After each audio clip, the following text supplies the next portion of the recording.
Kami po ay patuloy na nagpupuri po sa inyo at patuloy po namin, O Diyos, sinasamba, Panginoon, ang inyo pong pinakamataas na kapangyarihan.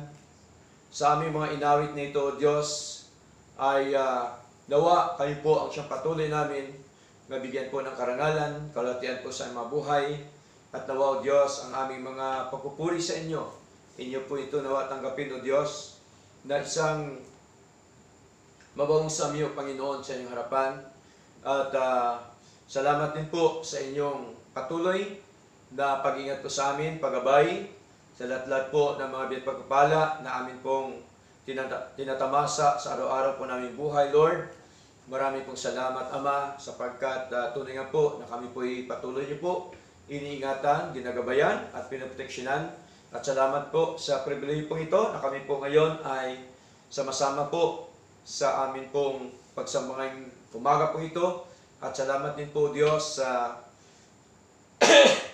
sa mga blessing niyo po, Panginoon, na inyo pong iginawad sa amin, O Lord God. At amin pong dinadahin po sa inyo ang gawain po ito, O Lord God, na nawa kayo po nawang siyang mahuna at kayo po, O Diyos, ang siyang maitaas at kayo po ang siyang sentro ng aming pagsamba po ito. At batin niyo po, Diyos, ang aming mga puso, Panginoon, na kayo po ay aming inibig, Panginoon, ng buong puso, ng aming buong kaluluwa, ng aming buong pagkatao, sapagkat tunay nga po, Diyos, na kayo po ang unang umibig sa amin. At higit sa lahat, Lord God, ay dahil po siyang pag-ibig, Panginoon, kami po inyong tinubos, kami po inyong niligtas, Panginoon, sa kapamakan, Lord God. Salamat po at amin din pong patuloy na itinatas po sa inyo sa aming pong pag-aralan. Nawa kami po ay inyong turuan at patatagin niyo po nawa kami, Panginoon, sa likod po ng aming mga kahinaan.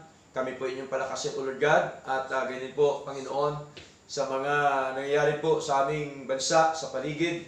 Batin niyo po, Diyos, na may darating na bagyo. Nawa kami po inyong iingatan at gabayan, proteksyon ng Panginoon, at ilagay mo sa puso ng bawat kapatid na mas sigit po kaming lahat na maglingkod sa inyo, Panginoon, sapagkat alam po namin, Diyos, na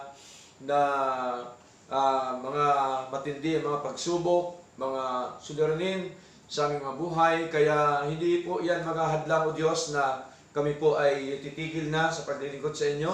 Manapay, Panginoon, ay mas sigit po dapat kami, Panginoon, na maglingkod, sumunod, at patuloy ka po namin silbihan sa mga buhay. Patuloy ka po namin purihin, dakilan po sambahin. Patuloy ka po namin, Panginoon, sundin, Panginoon, sa inyo pong mga kautusan, O Lord God. Salamat po na marami. At nawa, Panginoon, patuloy niyo po nawa ingatan, gabayan, proteksyonan ang bawat kapatid, Panginoon, sa bagyo po ito. At nawa sa inyong kalooban, O Lord God, na nawa ito po inyong basagin yung kapangyarihan, O Lord God. At kami po nawa inyong iligtas, ilihis, Panginoon, sa anumang kapamakan po, Panginoon. At kami po, O Diyos, ay nagtitiwala, O Lord God, na mas malakas ka kaysa bagyo, mas malakas ka, Panginoon, ang kapangyarihan kaysa lahat ng mga bagay sa mundong ito po, O Lord God. Salamat po at pangunahan niyo rin po, Panginoon, ang mga kapatid na hindi namin yan nakasama, na maaari po sila po ay nagdalawang isip o maaari po sila natatakot. Panginoon, lagay mo sa kanilang mga puso, Lord God, na hindi niyo po kami binigyan ng espiritu ng pagkatakot, kundi kami po binigyan niyo po ng espiritu ng kapangyarihan, ng pag-ibig, Panginoon, at ganun din po espiritu ng katapangan sa amin pong paglilingkod na ito. Salamat po ng marami at patuloy nga po kayo ang siya mangusap at manguna po sa aming mga buhay, Lord God, at patuloy mo kami pagpalain ng mga salita at patuloy mo kami encourage, Panginoon, upang ang aming pananampalataya, Panginoon, maiangat, Panginoon, ang antas, at ganyan po ang aming pamumuhay sa inyong harapan, Lord God. Salamat po na marami. Sa pangalan po ni Jesus, ito po ang aming dalangin.